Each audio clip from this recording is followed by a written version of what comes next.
असं झालेलं आहे बघा, हे बघा.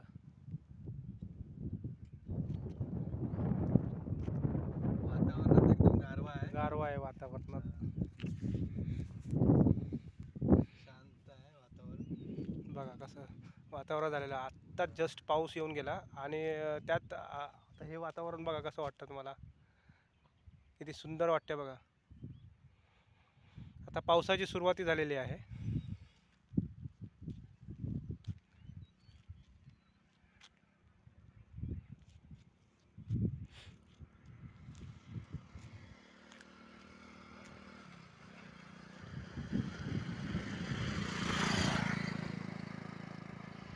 व्हिडिओला आवडले असल्यास लाईक करा, शेअर करा आणि जास्तीत जास्त सबस्क्राईब करा.